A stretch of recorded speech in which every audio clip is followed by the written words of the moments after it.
your, maybe you actually have it, so maybe I don't need to. Yeah, I was going to grab your tracking link for the challenge, so then that way. Yeah, we have that, and I already got people that are asking about the challenge. Hey guys, I'm here with Matt. We're going to be doing another rank more clients and more areas challenge, like always. He's not in Orlando now; he's back at the house, so living it up. You're working on your house right now. What was that? You're working on your new house. That's what you're telling me. Yeah. I was just over there a couple hours ago. We went, had a webinar earlier today, and then for some students of mine, and then went over with my wife and kids to go check out the progress. We got some floor trusses delivered today. So awesome. it's a I don't know what it's like there building stuff, but man, it's a little interesting here. We had to over here. It's the best thing is you have to have permits and stuff, but it's not because we live out in the country. Mm-hmm. We were done with the house. We got done with the house, and I'm talking about like gold crown molding. I'm talking about the whole thing. The whole thing's tiled up, all that shit. 6,000 square foot. We were done with the house office downstairs, but we outgrew that because we brought on we got 30-something people here, another 30-something people elsewhere, but we now build in the studio / office outside. So you'll hear banging. That's awesome. But they started that about a month ago. They got the first floor done, second floor, and now they're tiling it up, painting it and everything. And then I'll have my own little studio. So I don't have to worry about people banging and coming way more efficient than how building happens here. Yeah, it doesn't cost nearly as much. I tell us that this house, if you bought it in the States, would probably close to probably $2 million. Oh, for sure. Because the house I'm building here is a little bit smaller than yours, and it's not 2 million, but it's more than $1 million. So, and it'll take a lot longer, I think, too. I probably won't be moved until March or April. So we got a crew. This house took us to build. It took us. We started about a year ago, and it took us about a year to get it completely finished. So it takes a little bit of time still, but a lot better deal, it sounds like. It was a lot better. We moved over here. That's why I jokingly tell people when I moved here broke. So I really have no tolerance anymore for people that, quote unquote, bash on people. It's like, for me, it's like I was sleeping on your own dream. Yeah. I was sleeping on the laundromat floor and all that shit. So, and busted my butt. Man. It's fun. I love seeing people do well. Like, the more people that do well, the more people do well. Like, think about it. You're more people, not only that you've done well, but do well. People that usually do well help. Like I'm sure you help people. Well, and what people don't realize is literally just the act of circulating your money by, like, say you're going to build a house, right? Bingo. Well, yeah, you're buying a house, but like, think of all the people like whose salaries you're paying to build your house, like, and then they put food on the table for their family, right? So it's like it's got this ripple effect, right? So I love spending money. I tell people whenever we hired my boys and they work with us, I tell them, for example, we are not just dealing with making it where they're no longer not going to have to worry about work, but they don't have to worry about their wives and stuff having to go work overseas for $500 or whatever. Sure. And it's breaking generational poverty off of people. So for me, the way I've always looked at things is, when you're coming after me or anybody comes after me, it's like you're doing it against me, against my whole team, against their families, everybody. Yeah. So, these people need you literally for their, you're literally changing their lives, and their families' lives and their families' lives. I mean, it's got a big ripple effect. So. Yep, we did it. Yeah, we really, we came over to grow, and then we got a lot of rank and rent partners. And that's really, I think, how I met you. I met you through Brett. Yeah, that's right. Yeah, Brett. Brett connected us. Yeah, he connected us up. So when's the next challenge you have coming up here? It's coming up next week, right? Monday? Yeah, it's actually starting on Monday. Yeah, September 13th, awesome. Monday morning. Yeah. Oh yeah. So really, I know it's kind of not. It's the same, but it's not the same. People ask me all the time, "What's the difference between GMB Masterclass and GMB Reloaded?" And that's like, well, there's different changes, algorithm updates, different GMB. Change in a month's time. I mean, my first challenge that we ran was back in, I guess it was end of March, beginning of April. And then we ran the second one in the beginning of June. So, I mean, it's been over a couple months already. I mean, so there's some stuff I've figured out with just getting postcards to stick when they arrive. I mean, like just tweaking some things you put in the dashboard. So when you send the card, it's a little more trusted and the listing goes through easier. So it's like one of the things. One of the things we used to do is we would go into, believe it or not, I did about 80 of these. Every one of them stuck. Because I had a method that it was working with. You go in the back end, add the keyword or add the city into the title, and you don't move your mouse. You don't give it quote unquote signals that you're trying to do anything stupid. And I would just hit Control F5 about 10, 15 times, and it would automatically change it, accept it. So when the algorithm update came out, did that, and instantaneous suspension. Yeah, it's crazy. And so I had to submit the data, submit what they wanted and get it unsuspended. I did that 3 other times, all 3 times instantly suspended. Had to get all of them back. But it was like, that's why I had someone the other day go to do it. And I said, listen, I already said in one of my videos, don't do the Control F5 shit more. It don't work. Yeah, that's the thing about SEO is it's like there are certain foundational things that have lasted, many, many years. Good solid foundations, and then there's stuff that just changes. So you got to realize I think one of the biggest things for me that really helps, and I know you're super systems oriented too, is just really getting clear on all the steps that you need to do in order to rank something, right? Because a lot of people, I love new things. You love new things too. Like we love the newest trick or the hack or the thing that gets an extra result. But what I find so many people do is like they've ignored like 20 fundamental things that if they just did those, like they would get a really good result, and then you could layer on the fun, fancy stuff afterwards if you need it, but you don't always even need it. That's why a lot of people say, you're just, teaching basic SEO. And I really don't. If you look at a lot of what I teach, it's not basic SEO for the most part. Most of my students will tell you that. But the thing is, on top of it, what I have found is 99% of the people, probably at least 90%, don't even do the damn basic SEO, like site structure, it's a siloing, content basics. and like when we did the Reloaded class, we got that guy ranked from nothing in 4 weeks. But all we did was content, none of the backlinks, none of that stuff, just structure. Yeah. And got him ranked in St. Louis. Not a small area, 175,000. So, but I've had people say, well, how do you do GMB? They want me to sell GMB, and stuff like that. Actual sell GMB's done for them. I said, no, because what'll happen is you'll get the method way. And I said, it's going to come down eventually. It's not a matter of if, it's going to come down. We built over 10,000 method GMBs over the last. And I've told them, I said, if you listen to I can kind of count. I mean, there's a few left, right? But it's like, it's not. That's what I told him. I said, listen to Matt, because one of the things I tell him to say, if you listen to Matt, and it's one of the things I tell people, I said, he tells you in his class how to get GMBs. If you just follow the script, you could do it. But the problem is people say, well, I don't follow, I follow the script. And then if I look at the script or you look at the script, you're like, well, you did mention Google. You didn't follow the script. You did, when you do certain things, it's not going to work. And it's also say, if you get the postcard, it's more likely to stick if you follow directions. Yes. But if you don't follow directions, it's not going to stick. So go to Matt's, and he teaches you how to do that stuff. I don't teach people how to do it, mainly because the sheer fact what's going to wind up happening is just people are going to abuse certain things and methods go away. But tactics, in my opinion, methods and tactics will eventually not work.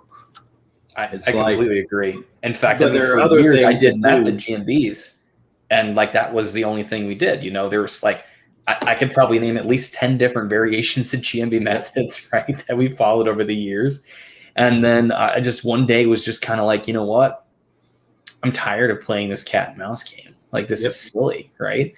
And I looked at the sites, like my lead gen sites that had produced and continue to produce the best for me. And there's sites where I had 30, 40 GMBs. They were all postcard verified, and they just continue to produce. It's like 4 or 5 years later, they're still pumping out. I'm like, why am I monkeying around with these little, make money today, gets deleted, tomorrow kind of things. And then if you sell, this is why I took it, because at one point I was selling GMB, but I took it off because what winds up happening is then people go, oh my God, why did this happen? It's like, you knucklehead, I told you if you do this, this is going to come down. Then you got to deal on top of for that quote unquote quick money. Now you got to deal with issues. Well, that's you the thing to normally deal with. So. I think you and I share the same belief of like, we're in it for the long game. Like, exactly. we'd much rather people like in it for the long game with Google, but also for like our student side of things too, right? Like, I don't want to show you something that ends up hurting yourself or your business. So then you're like, hey, forget that. I don't want to ever do that thing again, or I don't want to talk to that guy again, right? So the problem with selling GMBs like that is every seller that I know of is using a method, right? And nothing against a method, but it just needs to be clear going in that they're not going to last forever.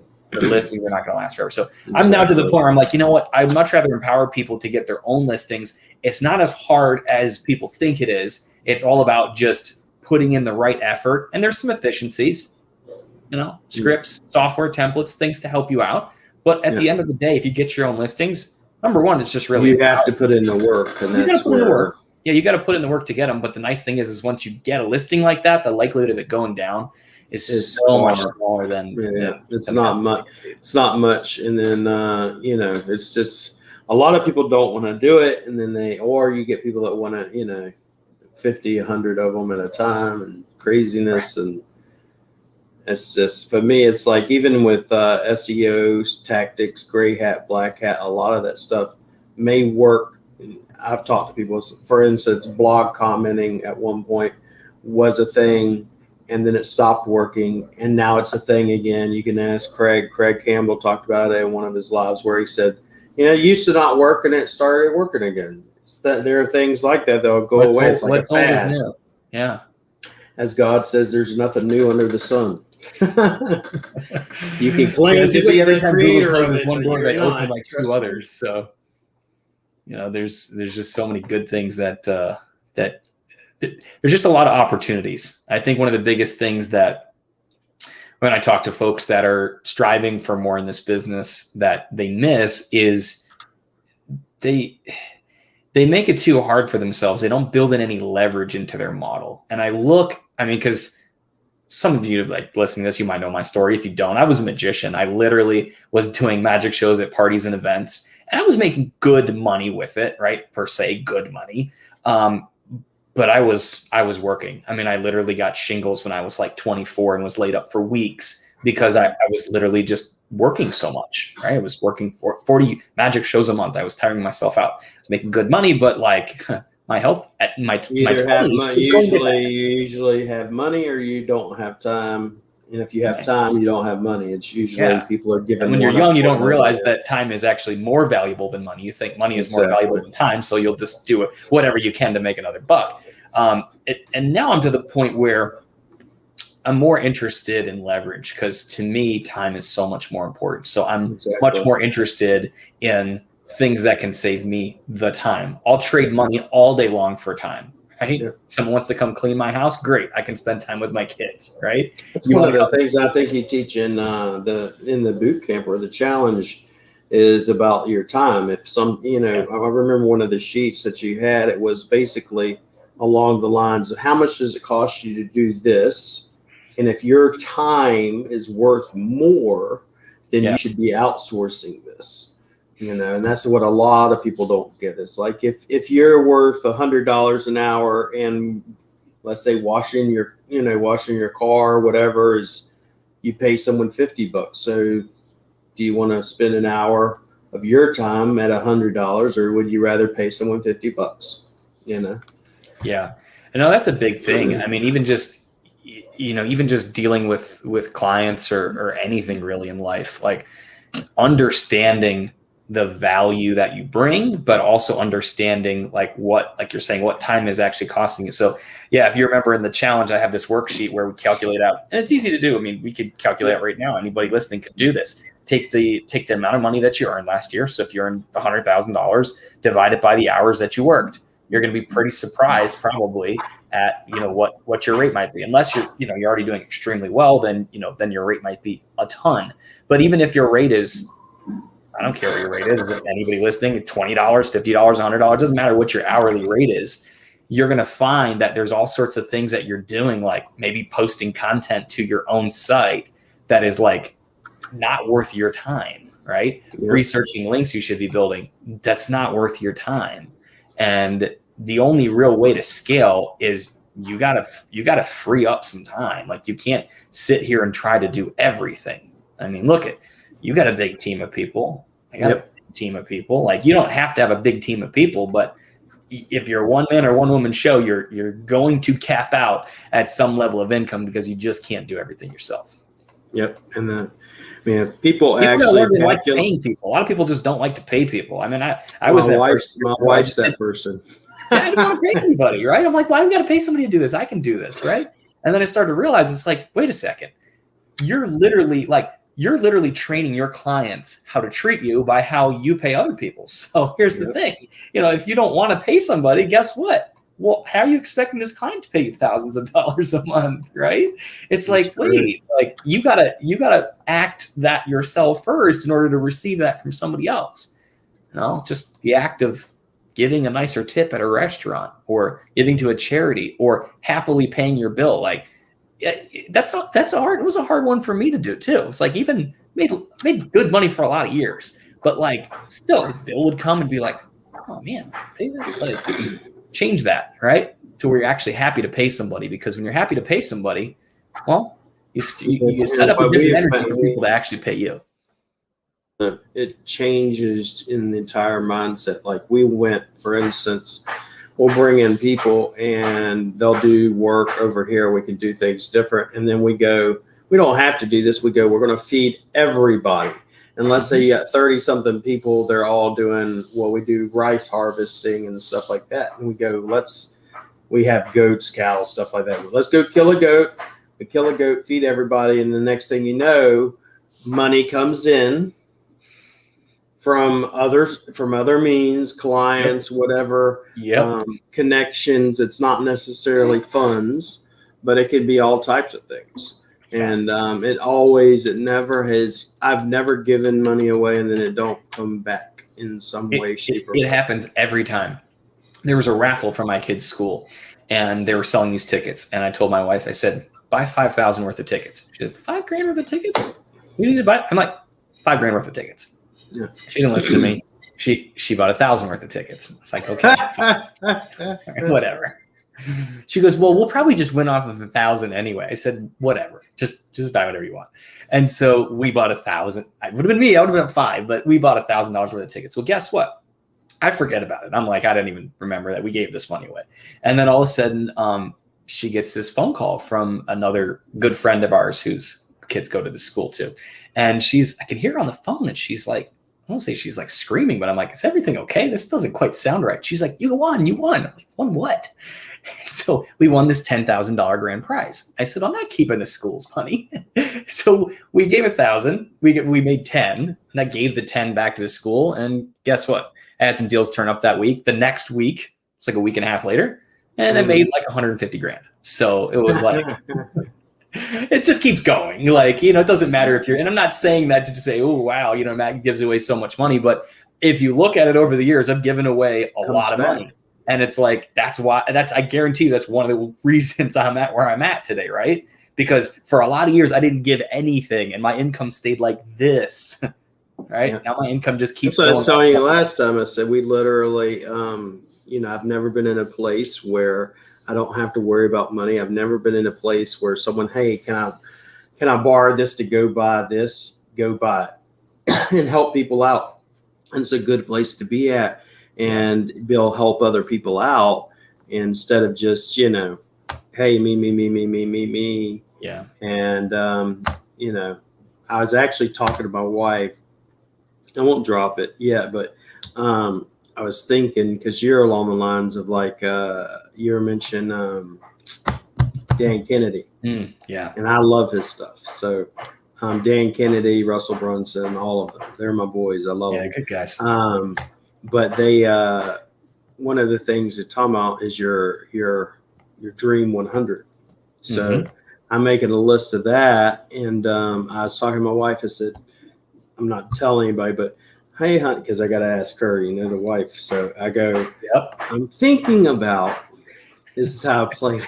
I'm thinking about doing a challenge for affiliates, giving people kind of like what you do in a lot of ways, and some things that I've seen you do, giving away a $5,000 or $10,000 prize. Just see what she would say. She's like, and I told her, and she said, "Oh, that seems like a really good idea." I'm like, "Yeah, probably seemed like a really good idea until I have to cut the check."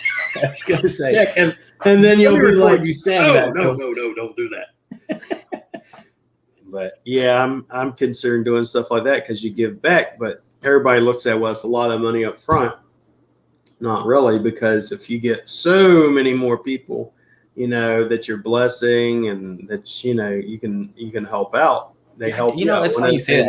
I did this give. I kind of forgot about this, but a few years ago when I first started, maybe it was just after I first started a Facebook group, I went ahead and I made this contest to promote the group, and I just gave away a ton of stuff. It wasn't a lot. It was maybe $2,000 or $3,000, but I gave away a drone and Yeti mic and some stuff like that. And there's still people that are like, oh yeah, I remember I won that microphone or whatever. So it's man, giving stuff out is fun. Not only is it that's what I laughed about. I live for the feeling of giving. Even if I didn't get anything back, man, it's just to see people's reactions. You give a waitress a $100 tip, you could tell she really needs it. It's they break down crying in front of you because they needed that in order to pay for their kids or their school. I've had my boys do that, and I've had their mothers come to me and stuff. Let's say one of my boys, he asked me for something, I gave it to him, and they now have quote unquote running, if you will. They've never had running water. They go and fetch water. They never had stable electricity. Now they get stable electricity. And it's with all the noise around, and everybody says once they want to say about you and stuff, it's whatever trolls. And it's I could give a shit when I hear stuff like that. It's for me, I'm that's what makes me go, you know what? I'm now even going to go harder, because of stuff like that. Because absolutely. I've had instances like that where, people, it's actually motivation. They're actually doing you a favor, right? Yeah. I remember this because years ago, before I got into internet marketing, I was a magician, right? So I was doing these magic shows, and I got to the point where I started to figure out that the marketing was what was driving it. So I was doing all my own SEO. I was ranking for all these cities in Florida because I built out all these location landing pages. And then it hit me one day, why am I just doing this in Florida? I should be doing this everywhere. And within a few months, I was on the first page, probably top 3-4 spots for every city in America for magicians, birthday party magician, etc.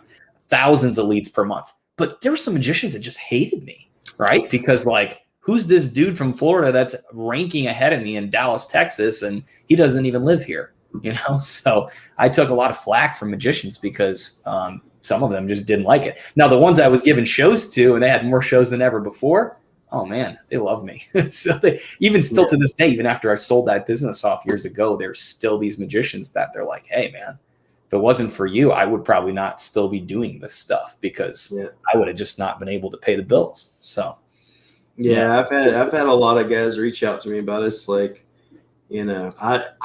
and it was crazy. Me and Chris Palmer were on a live recently, and last week, I believe. Yeah, last week, and I'm going through letting people talk, and I accidentally let a bot, I guess not a bot or a troll through, and they're just, are y'all okay? Yeah, we're fine. Y'all seem like you're on drugs. Yeah, we're high on life. We just ended up trolling them back. And they're sitting, and then they start getting nasty. I just blocked them. It's oh, there's something else, man. You gotta have some got nothing better to do, Yeah. I told them, said, I learned a long time ago. So what you want me to do? Walk around with a frown and sad and crying? I've been depressed. I mean, if you don't know, I've been on you don't want to 5 different medications before. So for one of being anxiety and depression, when I went through my bad divorce and all that crap, I don't ever want to go to that place again. Right. Exactly. Yeah, if people realize instead of trying to tear somebody else down, if you just apply a fraction of that effort to getting your first site ranking or your next site ranking, or add another GMB to what you're doing. Just watch what's going to happen. I mean, I think that's one of the biggest things that people take away from my challenge is they just realize they're only a couple moves away from having a much more leveraged business. Like, am I the best SEO in the world? Absolutely not. I know there's people that are far more brilliant than me. The one That's thing the same I'm really thing good I at tell people is leveraging it, is scaling it, is leveraging it, is knowing the things to press and the things to do, the things that are worthy of my time that end up really kicking butt. And one of those things for me, Brunson and them talk about that as the tech is like there might be someone much better at SEO than you, Matt, but they suck at implementation. And that's where you will beat them hand over fist every day. There are lots of people I know in the SEO world suck at SEO, but they're awesome when it comes to implementation. Right. I'll tell people all the time, there are many people 1,000 times better than me at SEO. And I listen to them and I learn from them and everything else, and then I implement it. You know, but a lot of people will learn by course, and then they never implement anything. Yeah. You know, so what I get a high off is when someone implements it and they're like, oh my God, I got my first lead. I remember hearing people come in and it's like, I got a lead from this today. And then they started ranking and I got a client to buy them. And they're happy now. They got quote unquote residual money coming in. So it's funny. I had this one. It reminds me of this. I had this one student, and I think he's been doing SEO for a while, and he built a rank and rent kind of site. He actually got it to rank, but then had a problem getting a client. And I just asked him, I'm like, well, how long have you been sending calls to these businesses like without being paid? And he's like, a couple months or something. I said, stop. I'm like, you realize there's call networks that will pay you for all of those calls. So I helped him to set that up. In the first 30 days, he made $2,200 off of this site that had been sitting there. Now, it's in like mold remediation. So mold remediation. I helped him to monetize it at a pretty good rate, but it was sitting there for 2 months earning nothing. And so now if you take lost, let's say almost $4,000. Almost $4,000. Here's the real kicker. Now he actually, and because this is monetized totally hands off, he doesn't have to talk to any clients. He literally just sends the leads over. I helped him to monetize this. All the billings handled, everything else. So he just gets a check, right? He literally, it's a PayPal, but I mean, he gets a check every single month, depending what that lead flow is. So let's say he makes $2,000 a month and he does this for a few months. He's now got history.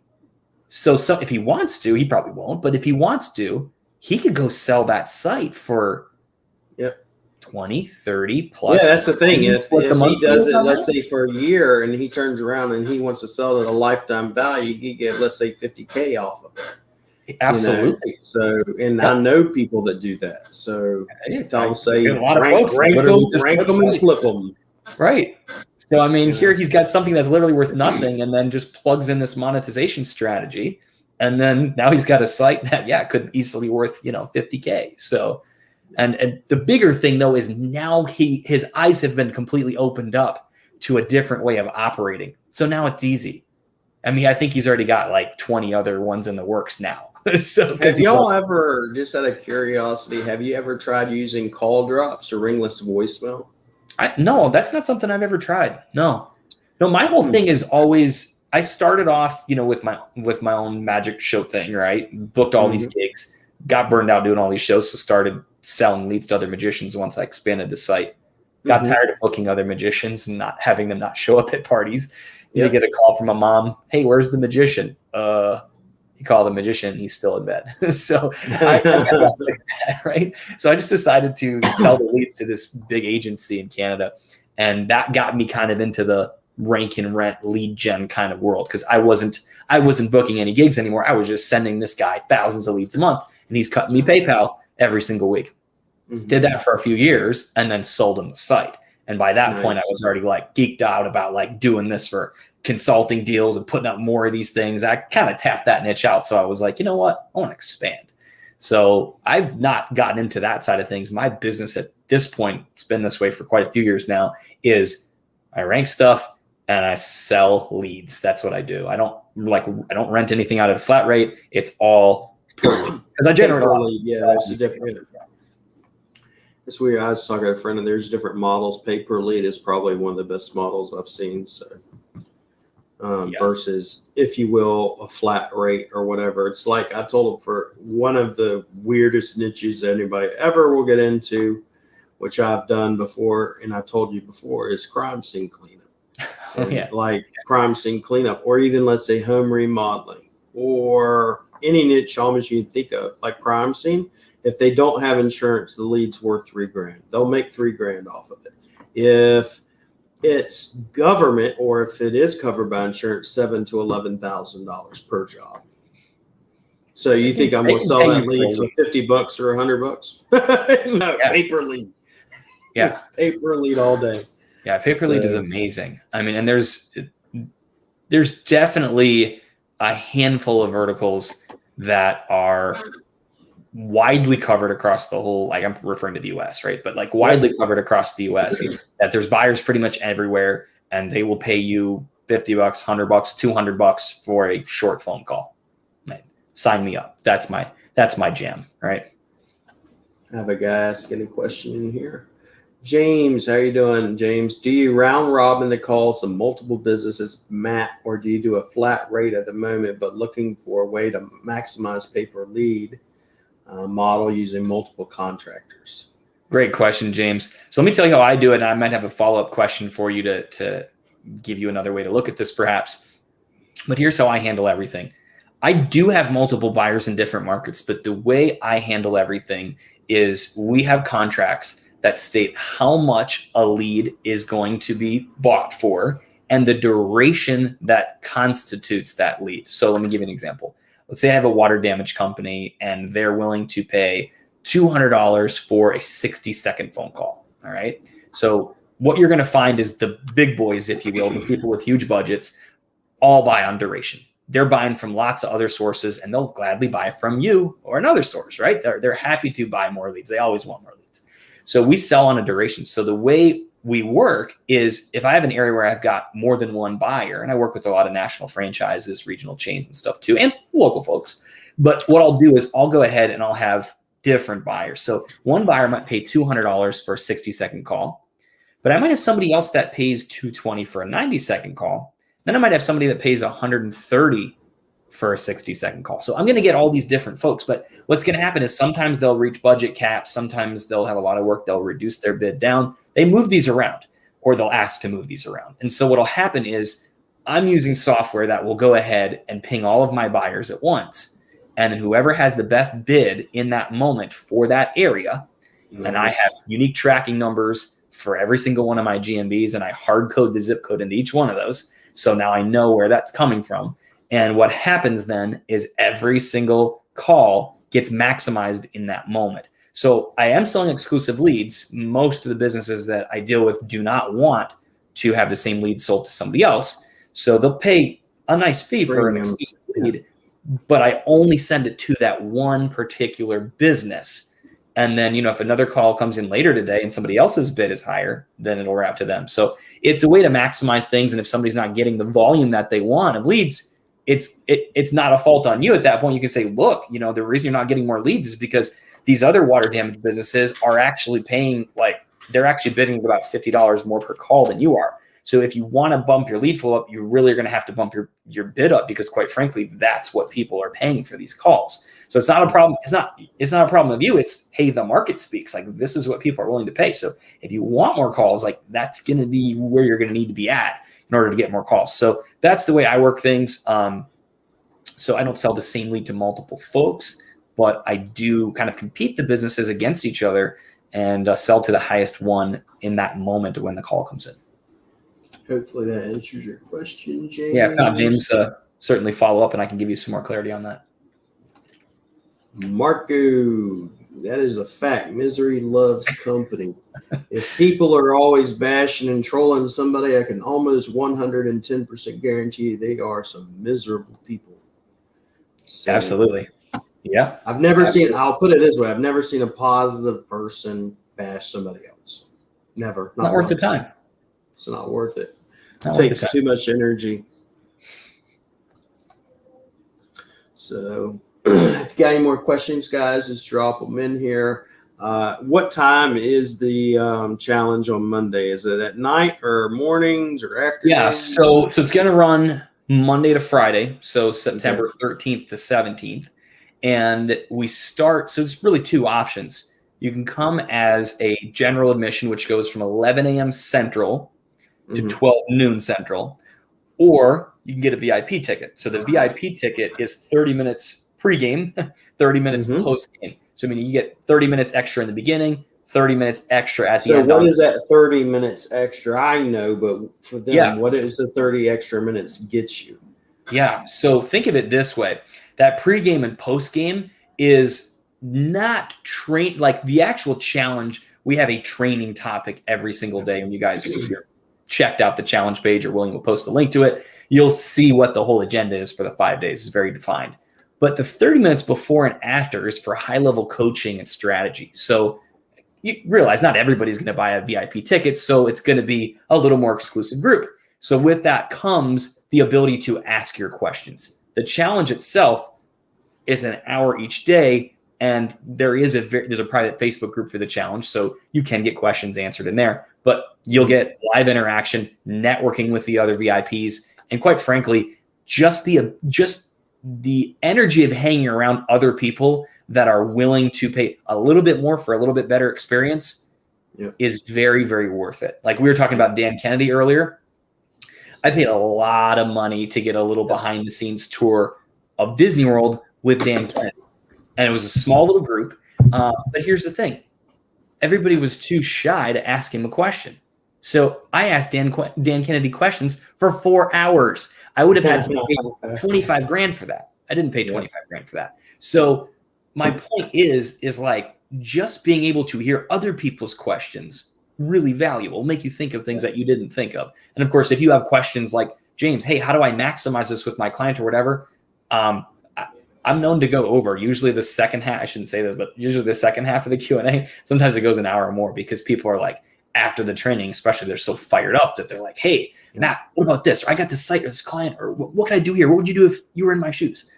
I mean, I've been around this a long time. Yeah, we do the same thing. It's like a lot of them like, well, you could get Williams free training online. Just like, or in the groups. I'm like, well, in the groups, you actually get other people talking, other people asking questions that you're not going to get anywhere else. We do audio. We record everything, so we give them audios as well. Then you have we don't do it before in ours, but afterwards, most of those can go anywhere from 30 minutes to 2 hours. I've had them just go on and on and on because they want it. Well, what about this? And how do you, like you go over too, is like, how do you silo your location pages? How do you do the internal connections and stuff? Because you give standard operating procedures, which a lot of people don't, on how to do that, and then how to do your GMB postcards and your time and a bunch of other stuff. So there's a lot of that stuff that they won't get in the class, but they get in the private group or they get in after the class and stuff like that. So that's why I think a lot of it's valuable. A lot of people just, they don't understand the fact that it's not just that 1 hour that you're getting. It's all the other stuff that you're worth. It's like, how long did it take you to learn all this? As I say, you're paying for at least at bare minimum a decade of being in the trenches on this stuff and trying and buying, trying stuff, buying stuff, implementing. Something doesn't work, something does work. You're trying the stuff and you figure it out, right? And then now it's like, man, I'm just a little bit envious of everybody that's like listening to this, because I'm like, when I got started, I didn't know anybody. I didn't know anybody doing this stuff. I didn't know any SEO kind of communities, anything like that. It was just me reading online, trying to figure this stuff out so I could rank and get more magic show bookings. Really, it's just purely for try to survive for yourself, and that's how I got started in SEO. I went from being an accountant to doing web design, and then after that, someone, can you rank on SEO? Well, I don't know how to do that, but I'll figure it out. How much does it pay? Oh, I'll give you $2,000. Yeah, I definitely like $2,000. I'll figure this out. And then start figuring out, having clients come to you and say, hey, I want to rank. And then I got a high off of outranking somebody. It never pisses me off that someone outranks me. What pisses me, I want to go, okay, let me figure out how they outrank me. That's all. I tell people all the time, over and over and over and over and over again, I've learned a lot from various SEOs, and I listen to SEOs all the time. And then I'll take something that they're doing, throw it into my mix, and then see if that works. And if that works, great. If it doesn't, let's try something else. Anybody that says that they know everything and no one else, you're a liar. You're just straight up lying. You cut yourself off from all learning, and you've not given any credit to anybody that you picked up even the tiniest little tidbit from. Yeah. It's like direct marketing and all that stuff. I never even really talk about that, but I love Dan Kennedy, Russell Brunson, all these guys that do all that. Like Russell, most of his stuff comes from a lot like Perry Belcher and all these guys. And it's like, you can learn so much, and they don't have nothing to do with SEO, but right. They are badass when it comes to marketing. They would outmarket anybody. So, but yeah. Yeah, I got some good stories. My good friend Matt Fury was one of Dan Kennedy's kind of original students, and I've heard Matt Fury. So yeah, he's pretty much kind of retired. He still's got a little newsletter he puts out every single month. Then he does a couple events. Dan Kennedy's books are yeah, he doesn't need to do anything. I mean, they're not typical, if you will, marketing type books. These are like things people don't even think about. It's like the letters that you send out, the crazy direct marketing type stuff or long sales letters and stuff. And some of the manuals, they're like a phone book, right? 32-page sales. Yeah, you never thought of it as like when I remember 20 years, you're sitting there working out and you get magazines. At the back of the magazines were always there's little bitty ads because Russell mentions them, and just, hey, call this number or send an email for a free report or free this. Yep. And the next thing you know, you get put into their cycle. Now they got an email list and they're building it up. And so everybody, I have people at my email list right now is at about 60K. And I told them, the first thing I did is like, if you don't have an email list, your job is building an email list. Mm-hmm. So, an email list is powerful, very powerful.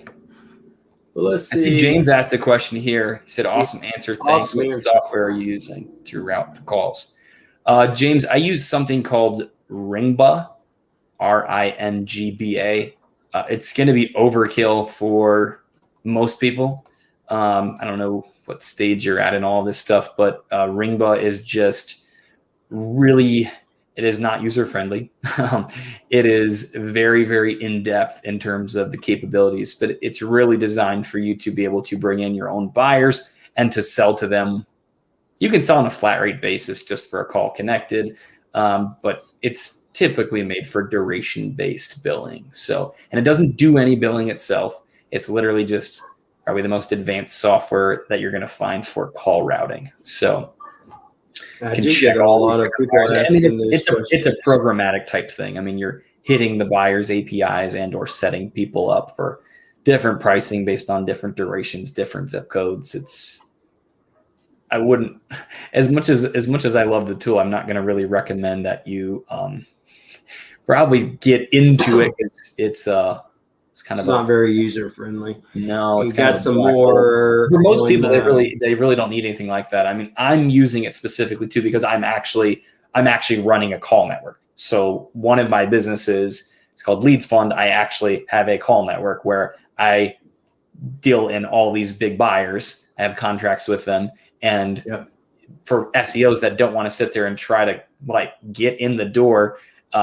If you can even get in the door of trying to write contracts with all these big national outfits and regional outfits for all these different niches, well, you can work with somebody like me who will help you to broker the calls. I make a little bit, you make a lot more, but you don't have to go deal with all of these different buyers. You don't have to deal with all the BS. Right. You don't have to worry about somebody not paying you. You get paid, and we'll go handle the billing. And if they don't want to pay us, we'll figure that out, right? Mm-hmm. But you get paid predictably every single month, and you don't have to talk to any clients. And we have the ability to compete these buyers against each other. So the more buyers we get, the better the payouts are. Because our goal, of course, is to raise payouts. That way we all make more money. So yeah, it's a newer business of mine that's fresh as of this year. Because I just saw so many people coming through my coaching and my events that were like, I got this rank and rent site and I can't get a buyer for it. I'm like, you're kidding me. Like, there's people that would love these leads, but a lot of these people don't like. I got something for you. So when this is off topic, but I have about, not really off topic, but I have about 20 rank and rent partners. I think that is probably their biggest, if you will, issue. And what I want to do, me and you to talk more afterwards, but when I'm back, I'm technically on vacation until next week. When I get back next week, what I might want to do is maybe if we can, we'll bring you in, let you talk to them about that and talk to them about what you're doing and stuff, because that's probably their biggest hurdle is, how do I sell these leads? And I've shown them there are sites that will pay you per lead, which I've shown them, you know, then you can do IVR, call drops, stuff like that. But a lot of them is like, I have one girl named Jennifer. She's like, it's producing leads and no one wants to buy them. These people ghost on me. You know, I want the leads and then they ghost.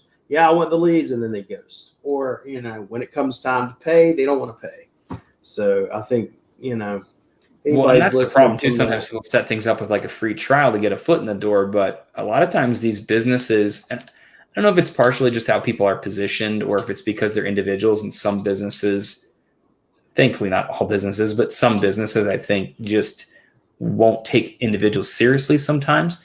And I seem to see that as a recurring pattern with a lot of people. They got into this because they wanted to generate leads. They wanted something that they could make money from home or traveling or wherever, right?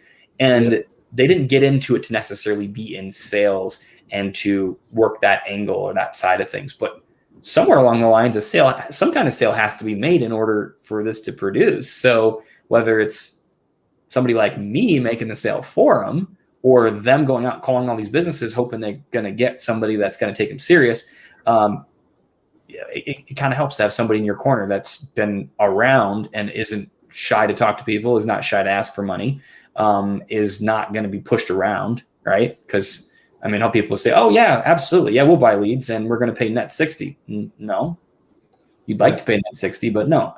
So okay, fine, you're going to pay net 30. Okay, so I mean, it's like, or you're going to pay net 15, whatever. So people, I think, end up running into walls because they feel like they really need to make that sale because they're like, "Hey, I got this site, it's producing, I need this person," but the way to actually sell is to not need that person. It seems totally counterintuitive, but it's like a cat. If you go chase after a cat, the cat's going to run. If you sit back in your chair like this, and you're like, I don't petting you right now, the cat's going to come over and sit on your lap and try to get you to pet it. So it's the same way with selling. You can't sit there and like try to, you know, force somebody into buying something. People love to buy. They hate to be convinced. So if you sit here and try to like, you know, sell this person on your leads, the more likely you are probably just pushing them away. So it's a lot easier to sell for somebody else as well, right? So like, it's a lot easier if you know someone like yourself. Hey,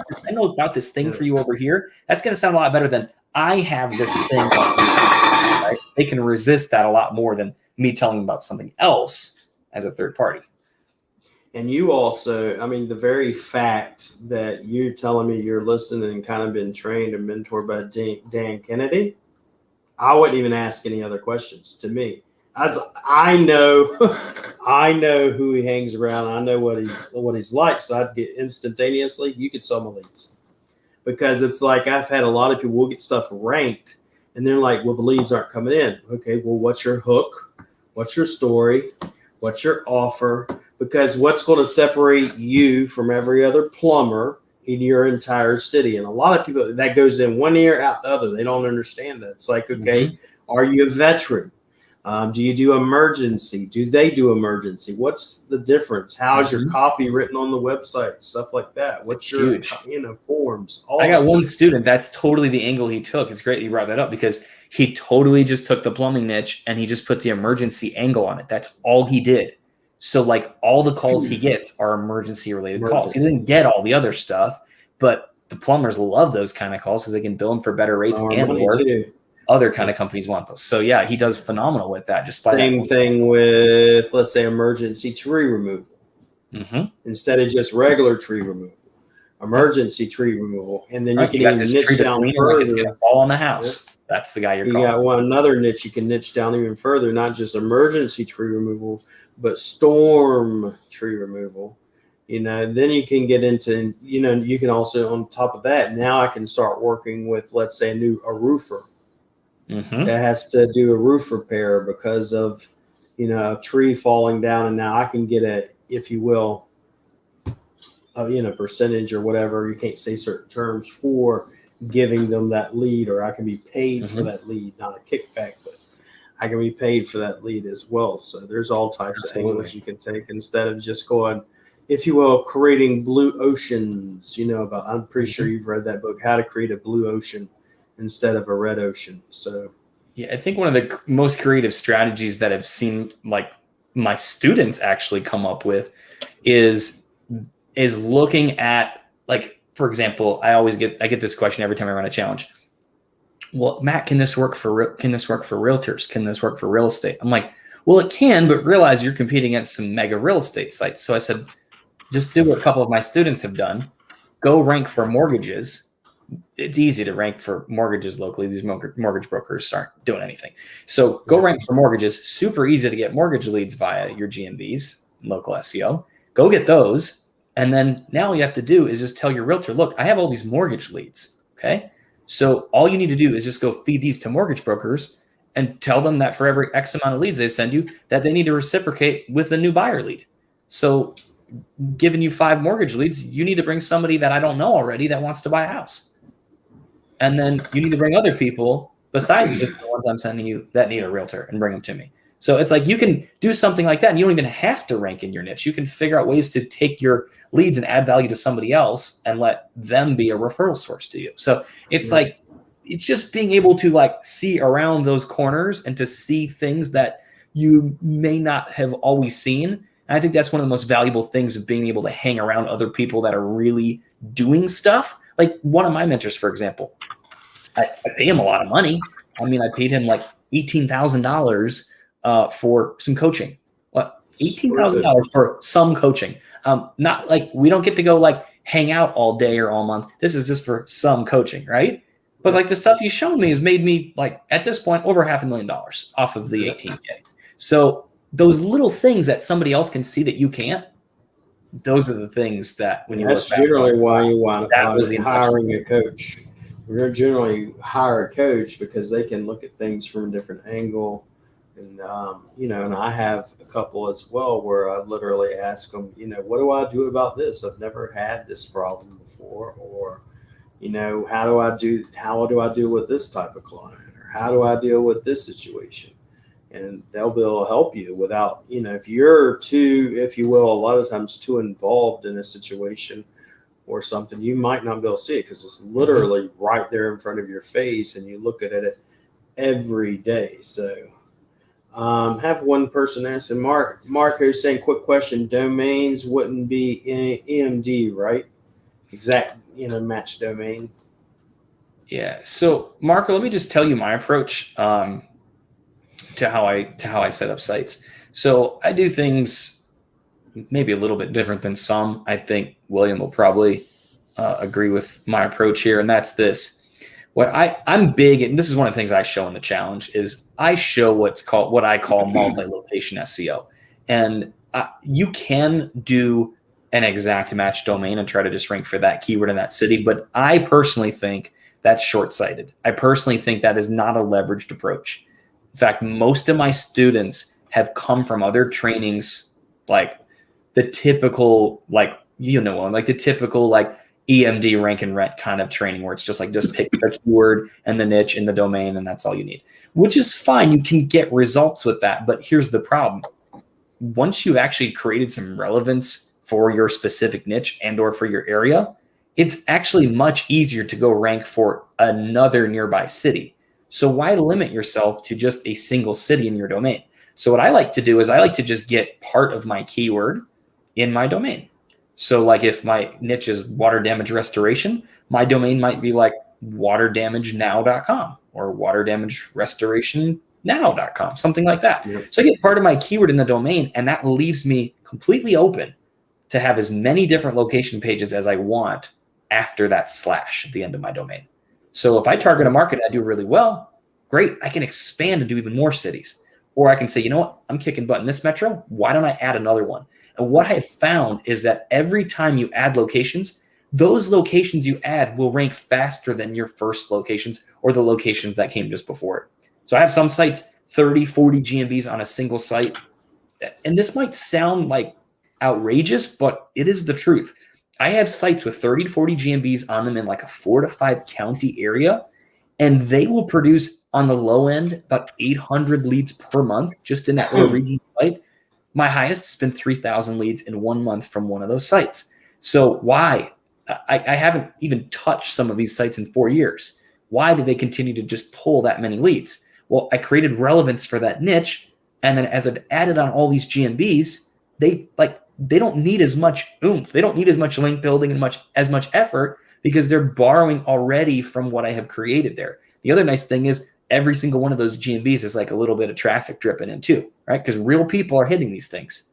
So think about this, which all things equal, which is going to be better?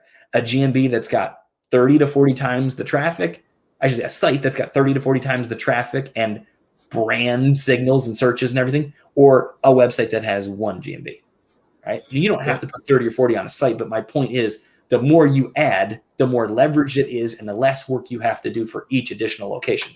So I'd rather have a site with 30 GMBs than go make 30 different sites with 1 GMB. Way more leveraged, way less time. Yeah, branded. Yep.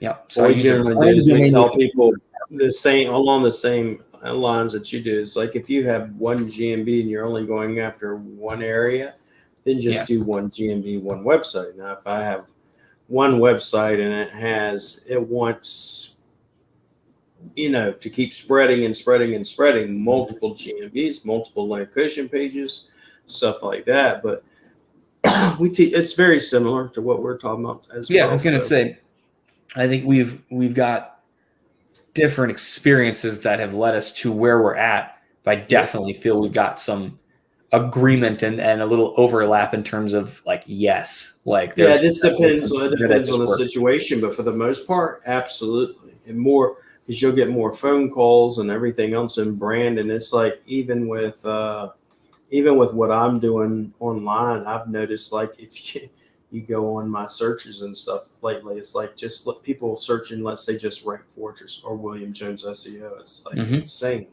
versus going SEO expert or how to do SEO, stuff like that. It's mainly the other. They're literally like if they wanted to know how to rank more clients now, they go online, they look at that term, different things. So you get more leads that way. So more GMBs equal more leads all day long.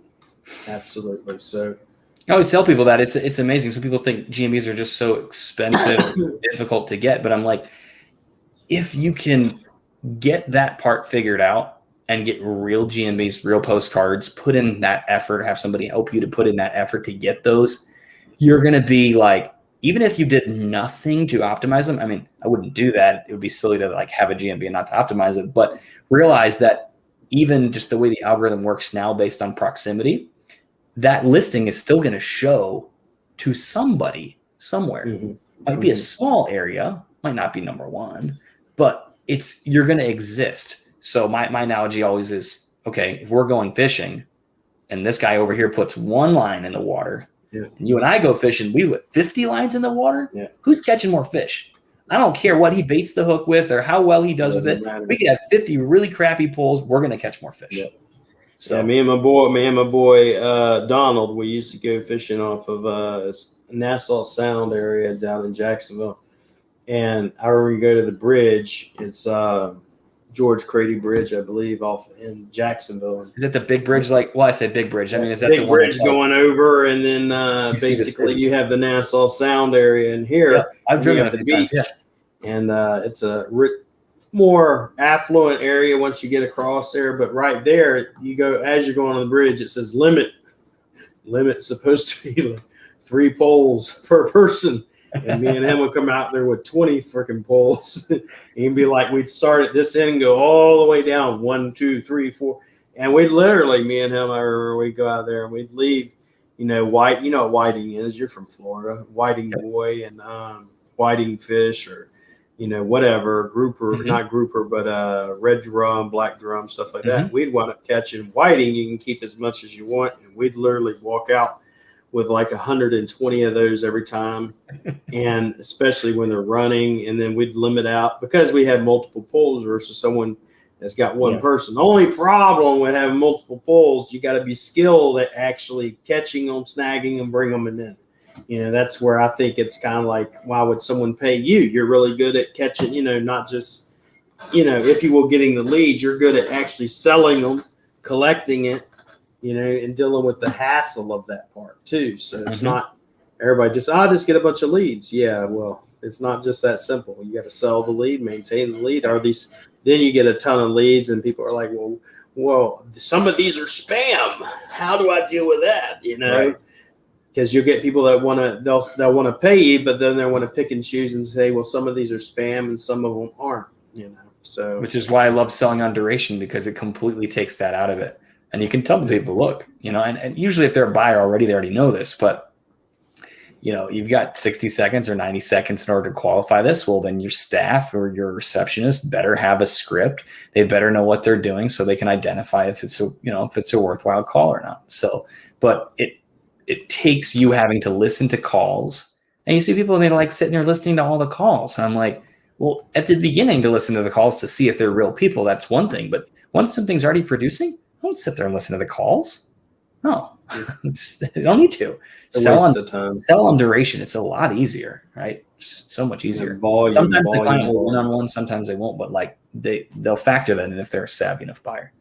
Yeah, and then there's some of them. I know there are some sources that will sit there and they'll get rid of the spam calls because you could pretty much easily tell if it's a spam call. Yep. It's not going to be someone going, hey, I'd like to buy, a mold remediation. It's going to be, hey, are you tired of blah, blah, blah? Yeah. It's going to say, hey, this is Jack from Home Advisor. Oh, yeah, click. So yeah, it's the challenge starts on Monday. Once again, what's the time? So VIP starts at 10:30, goes to 12:30. So that's 2 hours for VIPs. And then if you're general admission, then it's 11 to 12. So it's just an hour. So I know some people are thinking like, it's an hour, 2 hours. I don't have 5 or 10 hours next week. Well, if you don't have 5 or 10 hours next week, you need to make some tweaks in your business because you're doing way too much yourself. You can't carve out an hour to work on your business instead of it's about prioritizing things too. I mean, what's your priorities? This is why I've said many a times, everybody wants the lifestyle, but they don't want to put in the work. Everybody wants the money, but they don't want to put in the work. I'll read this to you because this guy really impressed me. So this guy, let me find him in here because he sent me a message on Messenger. This guy just signed up for the challenge. I thought this was pretty awesome.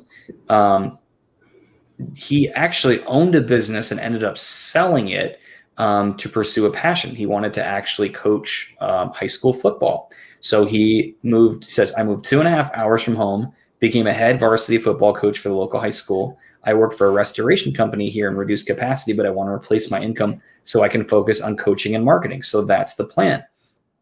And he said, so yeah, I want to figure out how to get all that done and get passive income going while I coach. And he said, he wondered about the time commitment. And I said, this is what it is. And he said, okay, awesome. I will give it my all. It's right in the middle of football season, but I want this, so I will find a way. I'm like, dude, if everybody just said that, I'm like, we'd have 10 times as many people crushing it. It's like he's going to find a way. He's probably got, he might have to be listening from his car or something. I don't know. Maybe he's going to be there all the time. Maybe he won't. He bought the VIP option, so he must be planning on showing up at least some of the time. But I was impressed that he was like, I'll find a way. Because I can tell you this, when you say like, I'll find a way, I'll figure it out, like, man, the doors open up. That's when the magic happens. It's like, I'm not accepting the way pretty much present themselves to you. If you actually, instead of, a lot of people go, well, what if this happens? And what if this happens? My mother, I've talked to her about this before. Used to tell her, say, well, what if this problem happens? This problem happens and this. I said, well, what if the exact opposite happens? What if you're successful? What if it works out? What if you actually get more clients than you can handle? I mean, there's a lot of what ifs, but Like Absolutely. Tony Robbins says, is usually people are asking the wrong questions.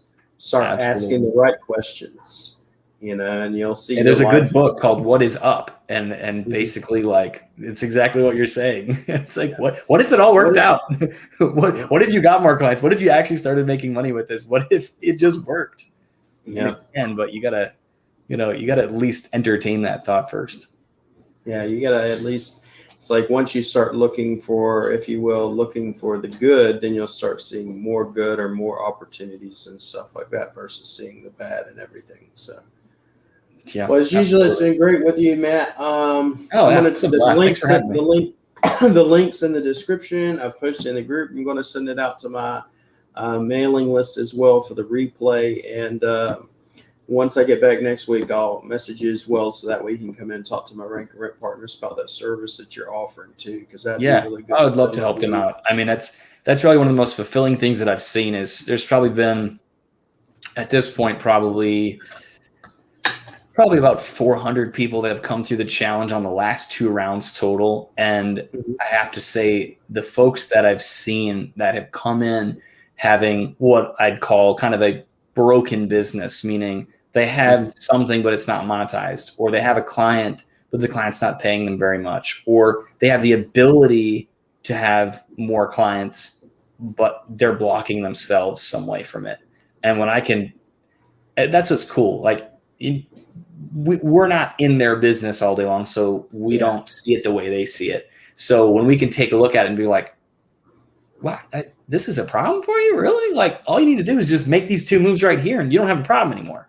And they're like, oh, okay, got it. All right. So having had all these people come through the challenge, the ones that are real standouts for me, which if you guys go to the challenge page to grab a ticket, you'll see some of the stories on there if you kind of watch the later parts A of the video. lot of them. I'll share that real quick before we get off here too. It's just cool. I mean, there's one guy that You got came a through the lot of last facial challenge. proof on there too. So give me Yeah, there's like this guy that came through the last challenge. I gave him some advice. He closed 23. This client was giving him the runaround, and I said, no, you need to tell him this. He closed 20. He called him up. You got to watch his video. Like, I literally started crying when the dude told me this on a webinar. Closed 23 locations, and then the guy referred him to another business, and he closed like 4 tanning salons, and he was just in disbelief. If you go to the end of that video, he's on the end of that video. His name is Abe. Actually, the most impactful one is actually not even one of these are good. I mean, these are all amazing results. But the one at the very end of my little preview video at the top, I have to say is the best one. Because like this guy's never closed like this before. Like, it's totally changed his life. It's incredible. Just go to like the last I'll probably go to like the 8-minute mark or something. I think I talked for a few minutes, and then the rest is all people that are students of mine. Right, I think it's just after that. Yeah, this guy's incredible. Right here, his name's Abe. He talks for a couple minutes, but I don't know if you can hear it. I can't. He's amazing. Yeah, this one right here. I don't know if y'all can hear it or not. Yeah, I'm not able to. Hopefully they can, but go through this entire page. It's in the group, and it's in the description of the YouTube, and I'm sending it out to my mailing list as well. And just watch all the social proof, because there are a lot of people that want to, there are people that come along and be like, well, this don't work or that don't work. But what really tells you what works is listen to other people. Other people give it that have no biased opinion. It's not coming from Matt. It's not coming from me. These are people that have actually went through and taken the challenge and actually had success with it. And then he's got tons and tons and tons of written testimonials and stuff. And I've been through it right now twice. So, and I learned of Matt through, Brent. So, Brett. Let's see. But just go through it, watch the testimonials and everything. And then once you do that, make sure you sign up. That's what I would do if it was me, so that's good stuff, William. I appreciate you having me on, and for everybody that's, I know people have already been signing up, so if I can't see everybody that's on here right now, but if you've already got your ticket, I look forward to seeing you. If you haven't got it already. There's a bunch of people commenting on here, but with StreamYard, if they don't give them permission, then it won't be on here. There's a bunch of them on my YouTube page. They're saying, you're the man, back again, and Well, that's all types of nice. stuff. So, And my face is already rosy from my big touch screen behind me here, and so now I'm even blushing more because of these people. Stephen Floyd, he goes, I know that dude. What's up, Matt? Hey, Stephen, how are you? Hey there to my new friend William as well. Love the 5-day challenge. Great stuff. Not sure why I cannot tag either of you. Jeff, he says, yeah, a lot of SEOs are like magicians. They take your money and then they run away. Unfortunately, well, I'm not a magician anymore, and I got to do that. He's not a magician. So, but it's cool. But yeah. We'll have you on again, as usual. Cool. Steven's a great info. And I'll have you on with my rank and rent people too. So look forward to it, William. You're doing great things, man, and it's fun to hang out with you and your people for a little while and share what we're doing and what's working. Just awesome. Out of curiosity, besides the challenge, do you ever because I don't really see you online too much, do you ever have a YouTube channel? Do you ever do teaching? Is that something that you're just shy away from, or is that something you'd like to do? Or so no, I've got a channel. Quite frankly, it's more I'd say it's more bite-sized specific training videos supporting a lot of my coaching students. There's not necessarily a lot of public content there, so to speak. I'm certainly not opposed to that by any means, but I'll be candid with everybody here. Basically, my business model is I run these challenges. I give away a massive amount of value in 5 days. Some percent of people that come through my challenge will say, oh my gosh, this was absolutely incredible.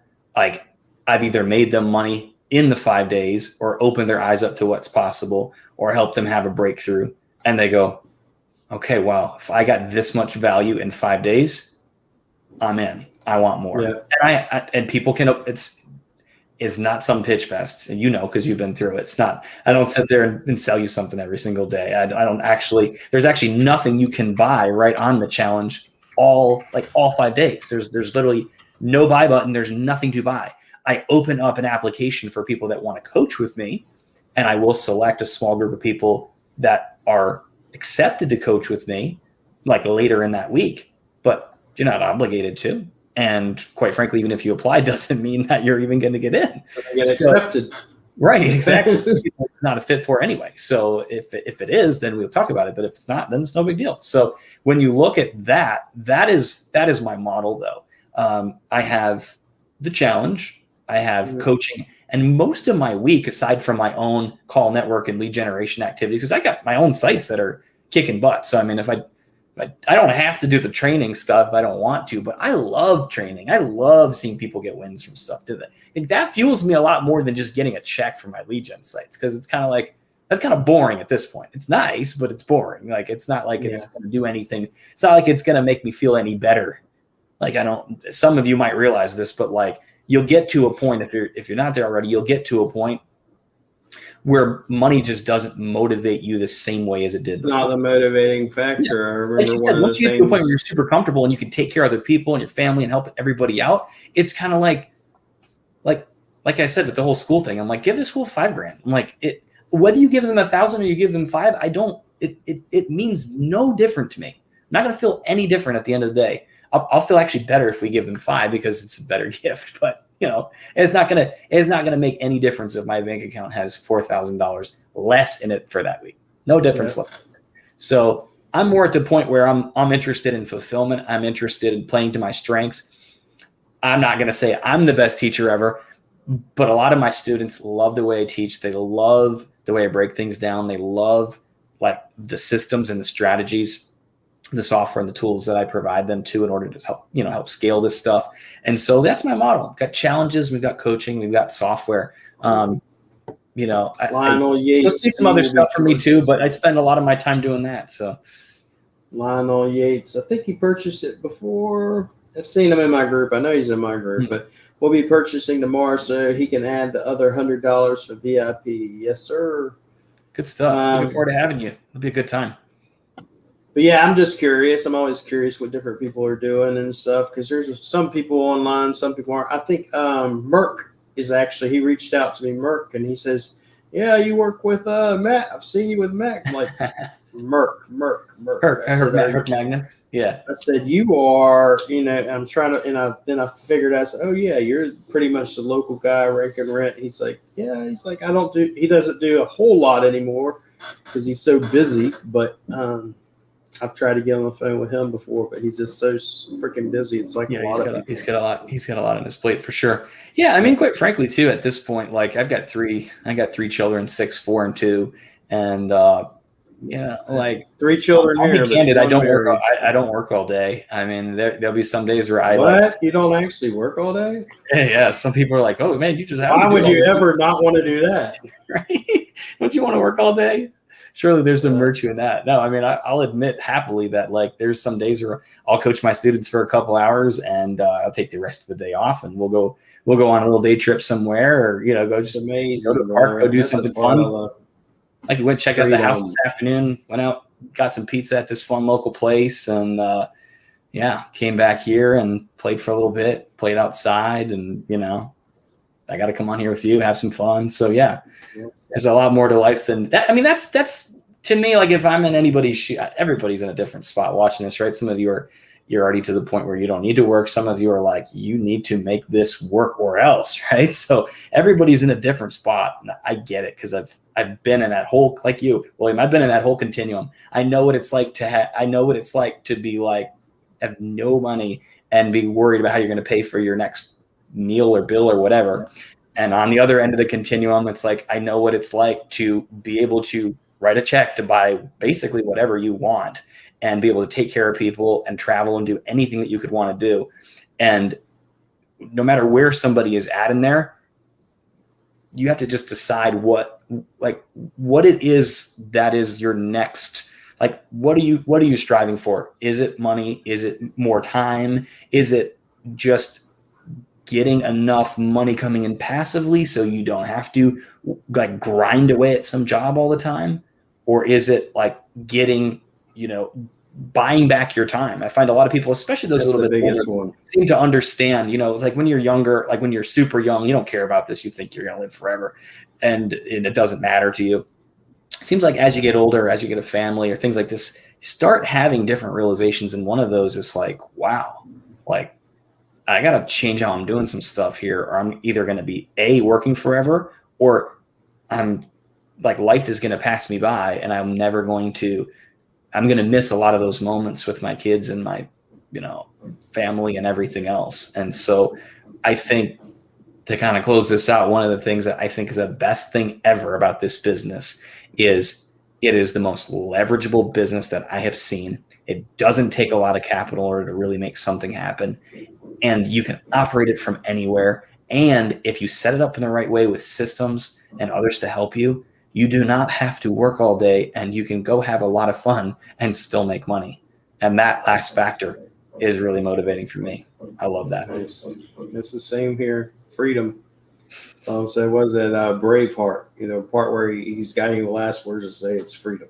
That's what it's about. It's always been about that. It feels really good. When I go to the park and I'm playing with my kids in the middle of the day and there's like no other parents that are like playing with their kids. I mean, there might be, like a mom or something there, like on her phone, but like or like we go to pool or something. And like, I point that out to my kids. I'm like, y'all see any other parents around here? No. Okay. It's like my son. My son's 14 now. He's never seen me, quote unquote. If I've always, in some way, shape, or fashion, worked for myself. Even when I'm, quote unquote, broke, living in a laundromat, guess what? I wasn't working for somebody else. Mm-hmm. My mentor told me, he's like, someone that has a job. What's the difference between someone that has a job and someone that doesn't? You have a job. You have a boss that tells you what to do, when to do, where to go, when to come in, and everything. I, as a business owner, him in that time may still struggle, but guess what I got that you don't have? Freedom. Right. And that's worth it a lot more to me. So yeah, it feels mighty good. It feels really good. Give me 1 second here. some of you guys may have seen that if you've some of you, I think, are familiar with me. Some of you, this is the first time you've ever seen me, but I've had a few posts on Facebook before for my son, because he's like, okay, I want this Lego set. I'm like, okay, how much is this Lego set? And he shows me a picture, and it's a retired Star Wars Lego set and of this Ewok village. And you got to find it on like eBay because it's like $400. So I'm like, okay, we got a 6-year-old here. He wants a $400 Lego set. I can go just buy him a $400 Lego set, no problem. But I don't want to just hand him a $400 Lego set without him understanding value that goes into actually being able to buy that. So I said, okay, well, here's the thing, Finn. I could just buy this for you, or I could show you how to get the money for this by giving value to other people, so then you can just go buy it. And he'll be a lot more empowered and excited being able to buy this big Lego set himself versus me just handing it to him. So he's like, okay, well, how do I do that? I said, well, what's something that you could do that people would pay for? He goes, well, I could do some magic tricks and put on a little magic show, because he knows a few little things. I said, oh, absolutely. I said, okay, well, let's work on our math. What could we sell? What could we get somebody to pay for one of your magic shows, assuming you did a personal show for them? He's like, $20. I was like, better be a good show. He's like, okay, $20. Yeah. All right. So let's do the math. And how many do we have to do? So I'd help him do this part, but 20 people is all you need at $20 in order to buy this $400 magic set, or $400 Lego set. The kid had $400 inside of 48 hours. Nice. I said, I'll help you out a little bit. I said, who can you ask, to buy one of your personalized magic shows? So he names off all the relatives and stuff. Fine. So we can call them. I made a little post, and several of my students were like, absolutely, I'll help a young entrepreneur. So, here you go. PayPal me $20. I'll put it towards the kid's fund. And in less than a couple of days, he had his Lego set money, and he was super excited. So I love that, because so many people just don't, like, I didn't get that. I mean, like, my parents, like my son, he literally has entrepreneurs in that sense. So I never got that, but I'm like, oh man, if any of you guys have like a kid business or something like that, you better go tag me on Facebook, because you know that I'm an easy target for anything like that. You come to me and you're like, hey, my kid's selling this thing, or I'm gonna buy. So yeah, remember, you gotta like to buy. He's doing SEO to buy if you don't like to buy. So you gotta like to buy. Yeah, he's doing SEO. I've started teaching him how to do audits and SEO on page, SEO off page, SEO. He's saving up for one of these kick-ass drones right now. So nice. But I remember asking him, do you like doing this? Try to teach him content. Do you like doing GMB? Nope. Do you like doing on page? Do you like doing audits?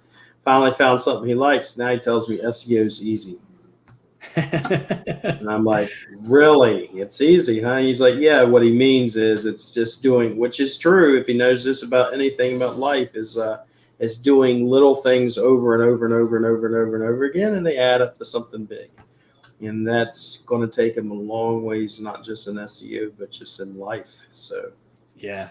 But yep. All right. It's been good. I will reach out to you when I'm back. And guys, we're going to go ahead and get off here. So you see it scrolling at the bottom, the link, it's also in the description on the video, and I will be sending out via email as well. And look forward to see everybody in the challenge. I will be there as well. So I'll talk to you guys soon. Appreciate it, Matt. Hey, thanks, William. Anytime.